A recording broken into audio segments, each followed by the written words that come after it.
News Radio 1000 KTOK. I'm Gwin Faulconer Lippert. It's the time of year, and it's not because it's Halloween. It's because of everything else that's going on. We are all so stressed out, aren't we? And what do you do with it? And what do you do to help your children because they are equally as stressed? Well, we're going to talk about that tonight. And thanks to my friend and colleague, Dr. Gail Llewellyn Hobson, she introduced me to another licensed psychologist, Dr. Ed Beckham, and he has been here before. Now he and his wife, Cecilia Beckham, who is a clinical social worker, are going to embark on helping others with stress. And so they are here this evening. Ed and Cecilia Beckham are both mental health professionals. Cecilia is a retired clinical social worker, and Ed is a practicing clinical psychologist. They've been married for 48 years. That could probably be another show, couldn't it? Cecilia's emphasis is on working with children and their families. Ed has focused on working with adults in individual therapy using cognitive behavioral therapy for depression and anxiety. We've talked about some of the things that he has done in the past, such as psychological testing, particularly for ADHD and for autism spectrum disorder. And this next part, I am unsure about because I read a lot of bios from people, but I've never had them say they have 3 red-haired grandchildren. Is it because they don't have red-haired grandchildren, or is there a secret in that message? None of us have red hair. Oh, that's what. So we're not quite sure exactly from which person that's coming from, but they just keep having red-headed grandchildren for us, and that's just fine with us. Well, I didn't know if it was code. No, that if no you're code. redheaded, you're smarter. We have the smartest grandchildren because they're red-haired or whatever. Yeah, So, they're beautiful. Anyway, They're beautiful. And you have 2 sons and lovely wives for both of them. Yes. Yes. And have I left out pets or anything else? Yeah, we have pets. Yes. Well, it's so nice of you all to want to help us, especially at this time of year with stress.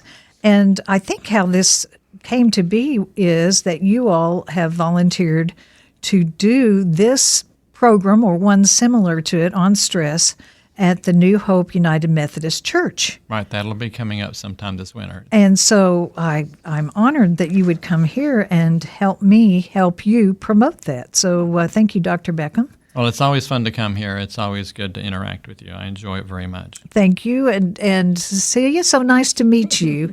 And I now have met the boys and you all, but none of the red-haired grandchildren, but they can come next time. Why did you all pick stress? Because it's so fundamental. If we talk about depression, that's going to be limited to a certain group of people. If we talk about anxiety or gambling or whatever, but if we talk about stress, everybody has experienced stress and will continue to experience stress. And there's positive stress and negative stress. Exactly. And people often don't realize that there's positive stress. But playing a game of tennis is stressful. Mm-hmm. Getting ready for this show tonight was stressful Wasn't in a good way. And we've done a lot of work to get ready because being stressed liberates certain chemicals into our bloodstream, such as adrenaline and noradrenaline, that gets us at peak performance. So that's a good thing. Yes. If I came here half drowsy, I would not give you the same talk that if I come here with a little bit of stress. It's what we call the inverted U-shaped curve. As we first get stressed, this is not good radio because I'm using my hands. Sure but, it is. Okay. The inverted U-shape. So as you get stressed, yes, your performance goes up yes, until it peaks. And as you continue to get stressed, then your performance comes down. Mm-hmm. Same way with anxiety. As you continue to get stressed, it goes down? It eventually hits the peak, and then your performance is going down. Because you can't handle it? You can't handle it. So if you're in a math test and you're too stressed, you can't solve the problems as well as if you're just mildly stressed. Okay, so mildly stressed. So we want to be stressed at times. It's good stress at times. We just don't want to be too stressed because then our performance is impaired. And so you work with adults and stress. And Cecilia works with children and families with stress. Mm-hmm. And in preparation for this, you suggested a question which I loved, which is, what's the difference? How do adults show their stress or handle their stress versus children? So we can get to that later if you wish. Or? We can start on that. Adults are more verbal. We know certain words. We know depression, anxiety, fatigue. We know certain words. Children cannot express their stress in the same way, but they don't have the same vocabulary yet. And I'll let Cecilia say something about that.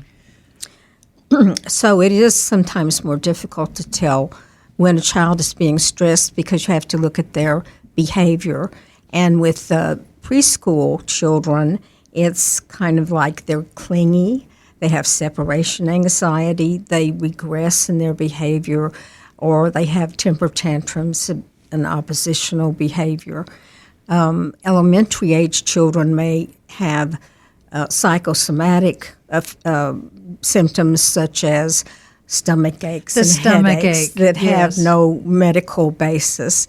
And they also have academic issues, like they will fail to turn in their work, or they will get into disagreements and conflicts with their teacher when they're stressed.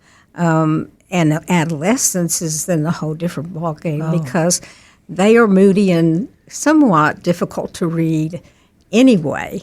And so you have to look for a change, a significant change in their behavior, because a lot of times they're moody and maybe oppositional, and that goes with being an adolescent and trying to become more independent. And so you have to look at, does their behavior change? Is there more risk-taking? Is there self-harm? Things like this that are a change from their normal behavior. So change is a big part. Especially with adolescents. Is change a big part with adults as well? Well, changes of different sorts.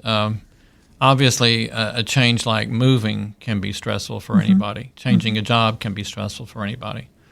There's another kind of change, normal life developmental crises or normal developmental steps, leaving home, graduating from college, starting a job, getting married, having children, hitting midlife, retirement, death of parents, death of spouse. These are fairly normal steps developmentally, but they involve change and they are stressful. So when you teach this course at your church, what do you hope to accomplish by teaching this? Are you teaching coping skills? Are you teaching just general knowledge? What are the plans? I want to, first of all, get people to start reflecting on what are their symptoms of stress, what happens when they get stressed, so that they have a kind of barometer to measure their own stress. But most of all, we want to teach coping skills. Okay. And you'll do that together, or will you do special sessions for adults and special sessions for parents? I'll say it that way. This particular one on stress will be just 1.5 hour session probably.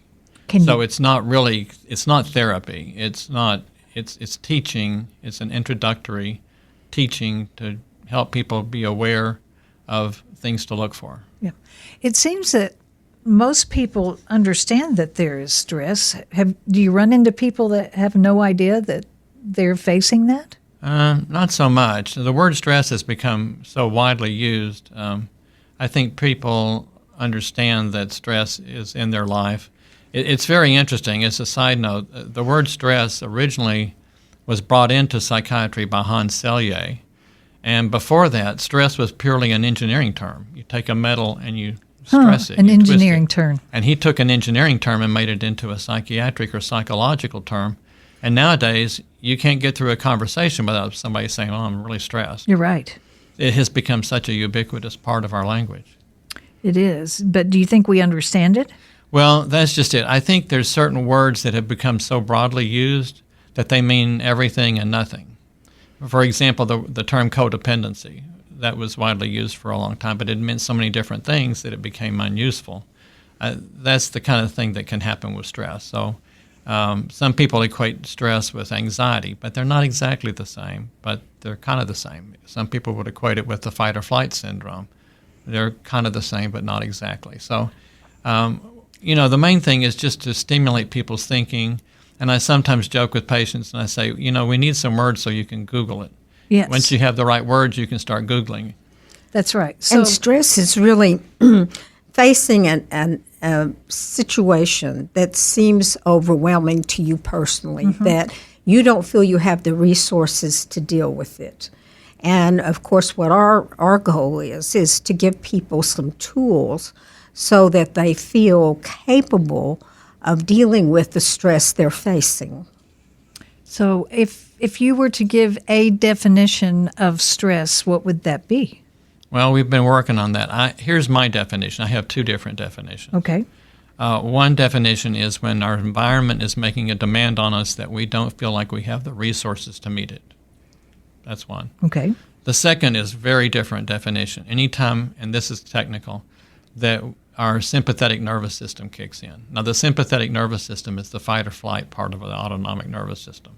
So when that kicks in, there's a half of our autonomic nervous system is to breathe more, heartbeat faster, sweat more, get ready for physical fighting or fleeing. And when that kicks in, that's usually perceived as stressful. So those are two very different definitions. So I've not been able to come up with one single definition that I'm happy with yet. Cecilia, do you have a definition? Well, I agree with him. Some of the techniques that we're going to talk about have to do with the parasympathetic, process that he's talking about, trying to switch out of it so that you're not in the fight or flight mode, but you're in the thinking, calming mode to be able to address the issue right at hand. One of the things I try to stress to parents is that you want to say to your children in many different ways that a difficult, adverse situation is really just an opportunity to grow and learn, and not an overwhelming, horrible, disaster that's descending on you, because your perspective has a lot to do with how your body reacts. So it's how you deal with stress, which is your both of your total intentions to help us all deal with our stress better. I need to do a commercial break. A little stress here. You're listening to 1000 KTOK. I'm Gwin Faulconer Lippert. We'll be back with Ed and Cecilia Beckham after these words. News Radio 1000 KTOK. Are you feeling stressed? Oh, we could just list all the different things that are going on with you right now, couldn't we? And hopefully before 9 o'clock comes tonight, we will have answers of how to cope with stress. Dr. Ed Beckham, a licensed psychologist here in the Metro, is here with us. Cecilia is a retired clinical social worker, and they are here and they are trying to help us understand stress and what to do with it. So we were talking about that stress has, as Dr. Hobson says, it comes out sideways. So what would you want us to know? Or do you have an example of a time? There was a situation that came up. We landed in Honolulu, and I got the rental car, but it took quite a long time. So as I'm coming out of the rental car parking lot, I took a slightly wrong turn. And I got on the interstate, and I couldn't get off the interstate. Oh, that's stressful. And so I was in the Honolulu traffic jam. She's back at the airport, and there's a Honolulu traffic jam. She is back at the airport? You left that part out. And so I can't get off the interstate because the traffic's at a halt, and my phone was out of juice, and I don't have my charging cord. So I knew I was leaving her behind and that she was probably getting more and more wondering what's going on. Yes. And there was really nothing I could do unless a helicopter came and picked my car up out of the traffic jam. You were stuck. I was truly helpless in that situation. Yes. So how did you handle it? Well, I finally was able to make a U-turn and get back. Yes. Now you did some deep breathing. I was going to say, did you? Yes, I was using cognitive restructuring. Diaphragmatic breathing rather than shallow breathing. I have to admit, I really wasn't using my best coping resources. In fact, I remember another one coming out of New York City and going to JFK Airport and another traffic jam. And Cecilia was telling me, calm down. I was like, I'll be upset if I want to be upset. Isn't that the truth? That is usually the reaction. So, Cecilia, how do you handle these kind of situations? I'll tell you an example that happened to me very quickly, and that is that when had the boys, they were younger, we were in Rome, Italy, and I got on the subway, but the doors closed. And I had no money and no ID. No, that's I worse did not than... speak Italian. And so I thought, well, if I go to the very next subway station and get off, that's where they'll look for me. Well, they did look for me, but the people in the subway station didn't pass it on to me. I kept saying who I was, and they kept ignoring me. And so finally, after about an hour, I gave up that they were going to come looking for me. And I didn't know where to go. I didn't have a map, and then no cell phones or anything like that because it's back in the 80s. And I spent the day trying to get back to them. And it was a very interesting experience. No one in Italy would help me. But what I did, I tried to do what I would teach people to do. Okay, now go through your plan. Okay, what would you do first? What would you do second? Try to get to the American Embassy. I had no money. No one would take me. I tried to get money for a telephone call. No one would give me any money.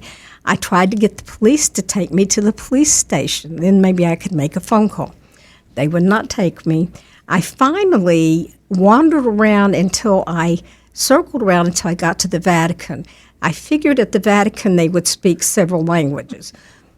Well, they tried to call the hotel, and they didn't have a number listed. So anyway, in the end, to make a long story short, an American couple, I heard them speak English, and I threw myself at them, and I said, please help me. And they put me on a bus, and it took me to the end of the line and told me to get off. But anyway, in the end, I finally ended up back at the hotel. But I had run through an entire repertoire of, this is the way you cope. You do this, and you do this, and you do this. I think that if I'd had a panic attack or just broken down, I might have ended up in a mental hospital. I don't really know. And when I got back to the hotel, what did they tell you? He called the American Embassy. I called the American Embassy, and they said, we wouldn't worry about it. These things always work out one way or another. And I'm going, well, what's another here? One way or another. And you're still happily married. And yes. we're still happily married. Well, okay. Well, but those are very stressful. And we have about 1 minute for you to sum this up. So what is the point of this story? Yes? Well, the point of the story is that even if you're a psychologist or a social worker, when you're in the midst of a huge amount of stress, you don't necessarily immediately go to the most logical coping mechanisms. You sometimes start off in that fight or flight, which is what we call an amygdala hijacking. The amygdala takes over, and it's not necessarily real rational. You have to kind of sit yourself down and say, okay, I need to do my deep breathing. I need to get some support from somebody. I need to go through some rational steps here. And with that, we started our deep breathing of stress because we have so much to talk about and not a lot of time. Dr. Ed Beckham, licensed psychologist, is here. Cecilia Beckham, who is a retired clinical social worker. They are talking about stress and how you can learn to cope with it. We will talk more and hopefully come up with some mechanisms when we return. You're listening to 1000 KTOK. News Radio 1000 KTOK. I'm Gwin Faulconer Lippert. Here with me in studio, Ed and Cecilia Beckham. Both of them are into helping us deal with stress. And for that, I am truly grateful. Ed specializes in helping adults deal with stress, while Cecilia helps families and children. So, Ed, let's go back to, we're going to get to some coping mechanisms. But first, we need to say something a little technical. Okay. The human body has different parts of the nervous system, and one of the divisions is the autonomic nervous system that's beyond our control. The autonomic nervous system is split into two parts. The sympathetic, which is the fight or flight. The dog's chasing us down the street, our heart's pumping, we're breathing hard, we're perspiring. The other part is the parasympathetic. Everything's cool, it's a lazy summer day, we're sitting under a tree digesting food. Sympathetic, parasympathetic. Okay. So when we're stressed, we're usually shifting into the sympathetic. And one thing we can do is to get our bodies to shift back to the parasympathetic. One of the ways that you can do that is through relaxation. Another way of doing that is through deep diaphragm breathing. Not shallow upper chest breathing, like the panting, but rather the deep diaphragm breathing, because the vagus nerve is affected by that. And when the vagus nerve is stimulated, then we get shifted into the parasympathetic. So does it actually send a signal to your brain to calm down? I don't know if there's a pathway that I could tell you. I don't know exactly the pathway, but the vagus nerve is activated, and it does cause a calming and shift into the parasympathetic. Yes. So relaxation, the deep breathing. Now, here's a totally different way of coping. Marshaling your social support, calling friends that you're close to, getting social support. That is very, very helpful. Another thing that I do as a cognitive behavioral therapist is I help people to look at what is their thinking. Because, when we're in a situation, if our negative thoughts get out of control, yes, we're trying to cope with a situation that's bigger than this real. Yes. We start doing mind reading of, well, these people must be thinking such and such about me. They're looking at me and thinking something. They're thinking. And they're not even. Yeah, he's caring. Weird or out of control. That's right. Or fortune telling or catastrophizing when we think of worst case scenarios. Mm-hmm. And then this just amplifies our stress level to the moon. So to not do mind reading, not do fortune telling, not do catastrophizing, and there's some others, but those are some of the biggies. So how do you keep yourself from doing those things? Well, I'm fortunate because I've done this kind of therapy now for 40 years, and so it's just ingrained within me. I recognize what catastrophizing sounds like and mind reading and fortune telling. So you have to learn what these are and then practice it. And it's not just when you learn it and it's done. You have to really practice it a great deal. Because under the stressful situation, you tend to revert back to instinct. So how do you deal with those negative thoughts?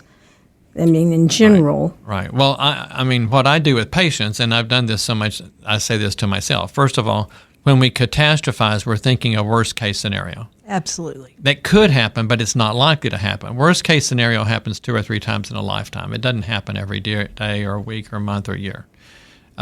Worst case scenario thinking just generally makes it worse. Mm-hmm. So we have to think about what's the most likely outcome. And when I think about the most likely outcome as opposed to the worst case scenario, I tend to calm down with that. After 9/11, I was never going to get on a plane again. And then I had to think backwards, do what you're talking about of how many planes fly in a daytime and how many terrorists are there and what's the likelihood that they're going to choose my plane to take down and all that. And that's your rational mind. Yes. In the midst of a stress, we may do what's called an amygdala hijacking, which is a very deep primitive part of the brain, which involves anxiety and anger. And when we get to an amygdala hijacking, it can take our frontal lobes offline, so we're not thinking so logically. So what do you do with that? You have to work. But one thing you can do is to back off. And when I say back off, I mean possibly literally get out of the house or get to a different setting,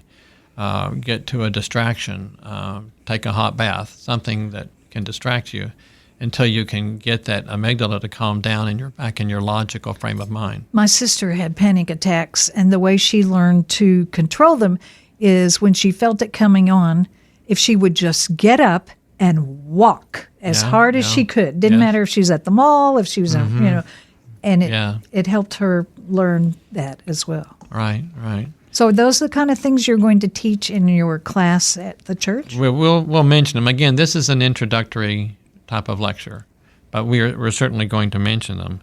And when I say relaxation, there's what's called progressive relaxation. You start with your feet or the top of your head and take one muscle group after another. And you tense them, and then you relax. So you get in touch with them by tensing them, and then you relax. Yeah. If I disappear, you'll know why. Yeah, exactly. So, and I mentioned the social support. social support is something that needs to be nurtured so that when that stress comes along, you have social support. It involves forming friendships and relationships and developing a reciprocal relationship where you're helpful to other people and then they're helpful to you when you need it. So social support is one of the very biggest of them. Developing self-esteem. Mindfulness is where you're aware of the current present situation. So if I were to be stressed about something, maybe people are stressed about the upcoming election. Yes, they are. So right now at this moment in this room, everything's fine, right? And I'll sometimes say to patients, I'll say, well, how does it feel sitting on that chair? I actually say, how does your body part feel? And they'll go, what? And I say, well, how does it feel? Well, it feels fine. Okay. Air temperature okay? Yeah. Are you hungry? No. You're hurting? No. So right now, at this moment, everything's okay? Yeah. Well, let's just be here in the now. Let's just be okay. Let's just be okay. Let's be here in the now. Because right now, nothing bad's happening. So that's grounding and being in the present. And that's part of mindfulness. I like that. I like that a lot.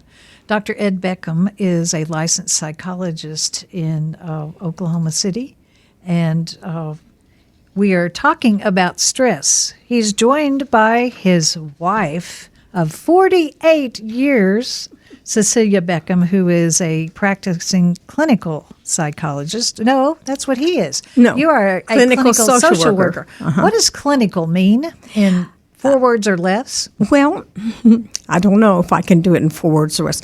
I'm trained to do therapy as opposed to some social workers who are trained to do different kinds of work, like hospital work maybe, or in a children's home, or in a school or somewhere else where they don't do in-depth clinical therapeutic work. And we're talking about stress. We'll have some more coping skills when we come back. You're listening to 1000 KTOK. News Radio 1000 KTOK. I'm Gwin Faulconer Lippert. Dr. Ed Beckham, clinical psychologist, is here with me in studio. Cecilia Beckham is here with me in studio. She is a clinical social worker, and we're talking about stress. They reached out to me because they are actually going to be teaching a class at their church and wanted to look at the different things they could talk about. So, Cecilia, when it comes to children and families and stress, what are some coping skills, and how do we get children to do them, or adolescents? Okay, or well, whatever? the coping skills I'm going to concentrate on are things that parents can do with their children that are the most successful. Something that Ed didn't talk about, but that is true, is that all the things that are good for you are good for stress. And that means exercising, good nutrition, good adequate sleep, even hydration. I mean, all of those factors that go to making you a healthy person actually make you resilient in regards to stress. And I won't go into all the research, just have to take my word for it. As parents, what you want to do is create a safe, secure, loving environment. And let me tell you just some of the ways you can do that. Effective communication, which means not being distracted, giving your full attention, listening and reflecting what the child is saying, validate their feelings, don't make fun of their feelings or minimize or exaggerate their feelings, any of those. Just listen and asking open-ended questions that require them to say more than a yes or no, and helping them identify their feelings from an early age.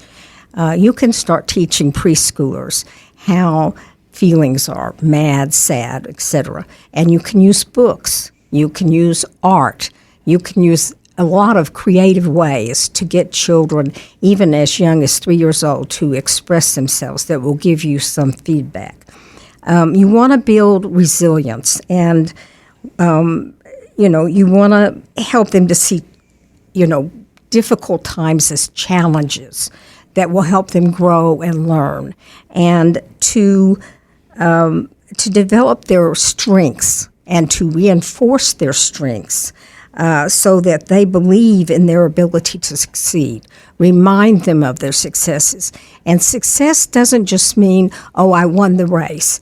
It means what went into that, what effort and went into that you persisted. Whether you won or not is not important. That's not what makes it successful, is that you persevered and you kept trying and working and learning. Also, modeling, for the parent to model healthy stress management, to say, oh, I'm having a terrible day, I just feel overwhelmed, I don't know what I'm going to do, I need to stop, I need to kind of take some deep breaths, I need to start thinking what would be a plan, that I have a plan of things I can do when I'm feeling kind of overwhelmed and stressed. And you verbalize this in front of the child. You show the child through your behavior how it works. If you have a child that is not turning in the homework because they're afraid of failure, how do you handle that? Well, one of the things that you want to do is to try to understand where that is coming from. Getting them to disclose to you, to talk about where that comes from, and to try to encourage, remind, reinforce things that would show the different aspect of the child, that would not keep them mired down in failure and negative thinking. Just like Ed said, you can also use challenging the negative thinking with a child just like you can with an adult. What's the evidence for what you're thinking? Is there real evidence, or is your mind kind of running away with it? And also, some kids are genetically predisposed to anxiety and worry, and they worry about everything. And you need to talk about, where does worrying get you? Because worrying usually goes to the worst case scenario, and trying to get the child to come back to what's most likely to happen. And if that happens, how would you deal with it? Because that's the other thing, teaching the child problem solving and decision making. Instead of saying, you need to go up to that school and you need to confront that bully and you need to say this, that, and the other, you say, what can you do about the situation? So you ask them. What have you done in the past that worked for you? You get the child to generate possibilities, to brainstorm, and then to evaluate the possibilities, and then pick one, and then say, we'll come back after you've tried that out and see how that worked for you.